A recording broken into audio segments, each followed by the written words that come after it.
Hi guys, a video on scientific notation. You may have come across these in Year 9, you may not have. Basically, we're looking at representing scientific notation numbers in as normal numbers and vice versa. So what I've got here is just an example of a scientific notation number. They have a very specific format. The reason we use them is to represent large and small numbers in a standard and compact way. Okay, so really big numbers that might have a lot of zeros in them, and really small ones, so very small things. We like to represent them compact and yeah, so we're not writing out all these zeros. So this is a way of doing that. Okay, so just looking at the format of scientific notation numbers. You'll notice two things. There's two numbers. There's a number between 1 and 10. Okay, all scientific notation numbers start with a number between 1, well, we're going to put 1.0 and 10. Okay, so if that number is outside of those numbers, then it might not be wrong. It's just not in scientific notation. Okay, the second part is a power of 10. Okay, so okay, there are two things that a scientific notation number has to have. Okay, so and you can swap back and forth between any number with this format. Okay, I'm going to show you with this 2.3. Okay, so what this actually means, so 2.3 is actually not a huge number, times 10 to the power of 3. What it means is we're actually timesing 2.3 by 10 to the power of 3, you should know, is 1,000. Okay, so when we multiply by a power of 10, we skip the decimal place. If we've got a big number, we're going to skip the decimal place 3 times to the right. Okay, so you take the original number, okay, and it's not just a matter of putting zeros on there. You can't just slap 3 zeros on there and for it to be, and it will be correct. Some numbers that will work. If there's a decimal place, if there's a number after the decimal place, that's not going to work. You have to move, so 3 zeros equals move the decimal place 3 times. Okay, so we're going to go 1, 2, 3. Okay, our decimal place is now going to be here, and we're going to fill this with zeros. Okay, so this actually 2.3 times 10 to the power of 3, represented as a basic numeral, is 2,300. Okay, okay,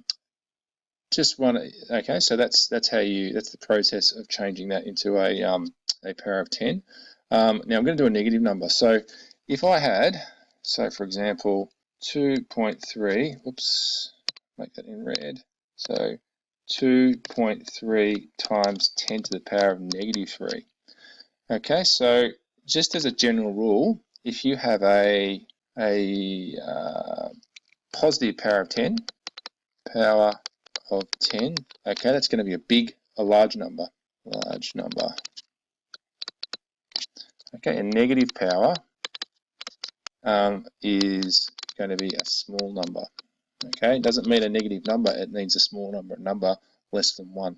Okay, so that's something to keep in mind, because I think rather than remembering a rule so if it's a positive power, move to the right, if it's a negative power, move to the left, I think it's actually useful to think about positive powers being bigger than 1 and negative powers being less than 1, because then that will help you know which way you've got to move the decimal place. Okay, so for example, this one here, 2.3 times 10 to the power of negative 3. Okay, you know you're going to have to skip the decimal place 3 times. Which way do you do it? Well, if I do it to the right, it's going to be a big number. If I do it to the left, it's going to be a small number.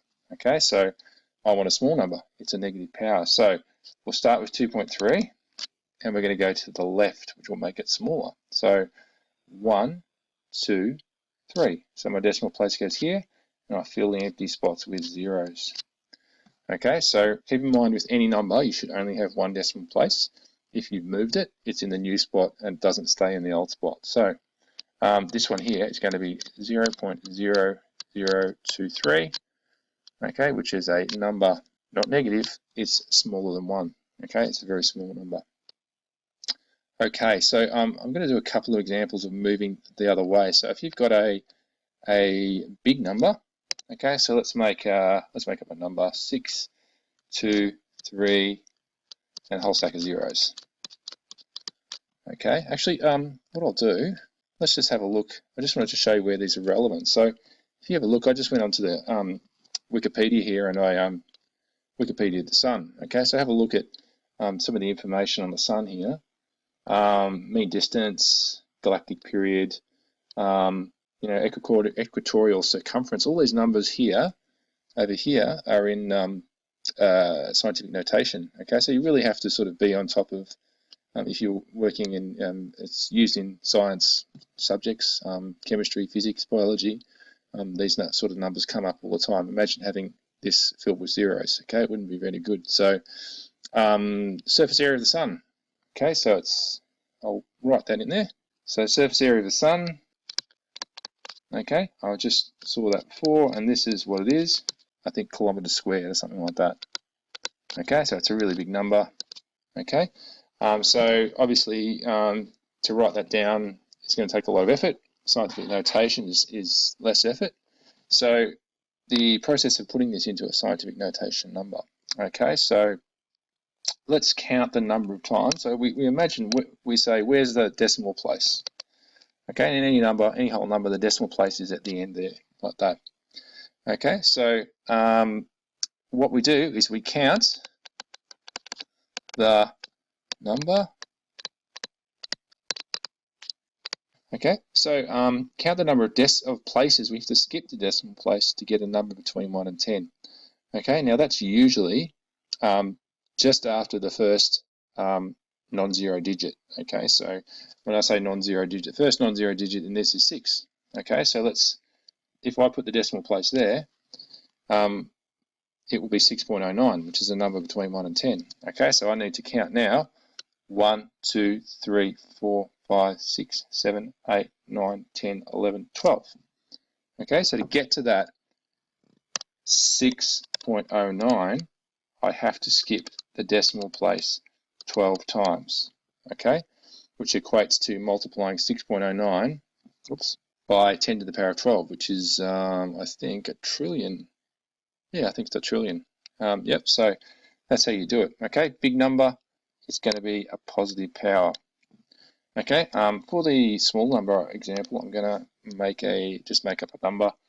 So if I had, for example, 0.000002309, for example, I just made that up.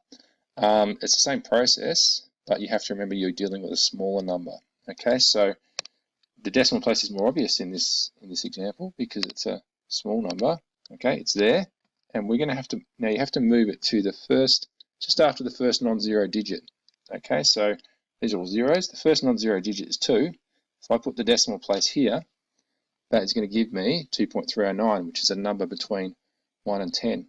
Okay, so let's count how many times we move that decimal place. 1, 2, 3, 4, 5, 6, 7. Okay, so my power of 10 is going to be 7, or negative 7, because it's a small number. So in this example, we get 2.309 times 10 to the power of negative 7. Okay, just keep in mind with these numbers, we're never changing the number, we're just putting it in a different form. Okay, and the other thing I want to tell you, quite often, I was hoping to have an example of this, but in your calculator, I think, for example, it might say E. It says something like this, or something like this. Okay, that E there is the calculator's times 10 to the power of. Okay, so that's telling you that's a scientific notation number. It's cutting off all the zeros because we can't show them on the screen. 6.09 times 10 to the power of 12. Okay, some calculators do that depending on what mode you've got yours in. It may or may not do that, but when you do see that, that's what it means. Okay, that will do for this video. I'm going to do a video on significant figures as well, which is part of this topic, and I will see you then.